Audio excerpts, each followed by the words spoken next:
mbokki internaute yi safoo setaan AGT News daleen ak jàmm ci xibaar.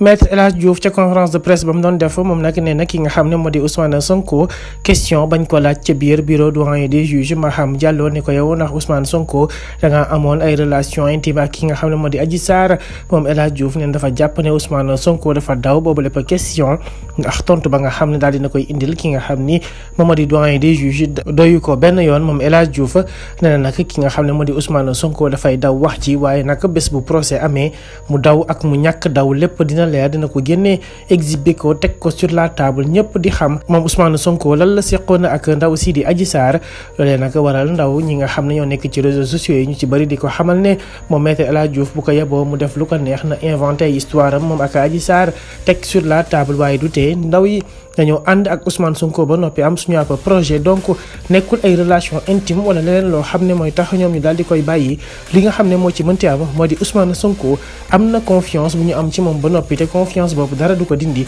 lenn képp moom moo ko mën a def mooy ñu gis teg suñu bët Ousmane Sonko jël suñu àndum réew di ci def naka su dul noonu te boobu ba tey moom defu ko ndax ca impôt yu domaine def na fa fukki at ak juróom ak lu teg te moom mosu faa jël ab dërëm ba mu fay génne 200 000 francs donc la génnaalee loolee di wane njub gi nga xam ne moo nekk ci moom ak mbaax gi nekk ci moom. waaye nag waa kër président Macky Sall jamono ji ñu toll nii lenn la ñu bëgg gëmloo Sénégalais yi mooy que ne Ousmane Sonko la nga xam ni moom lay woote woo ci sell ak sellal nekkul ci moom la muy woote woo ci jub ak jubal nekkul ci moom la muy woote woo ci la nga xam ne moo di ay tradition et mœurs dafa nekkul ci moom moo waral ñu bëgg fay indi procès moral digganteem ak Adji Sarr te loolee dong moom la kii nga xam ni moo di Maître El Hadji Diouf di carte jamono ji ñu toll nii moo tax lépp loo xam ne rek ñoom mën nañu ko actuellement fi ñu toll nii dinañ ko def ngir yóbbu Ousmane Sonko ak Adji Sarr ca procès ngir ñoom ñaan ñëpp ku nekk jàkkaarloo ak sa morom di wax te ñoom kàddu yi Adji Sarr yëpp nar a yëkkati moo leen ci gën a yitteel.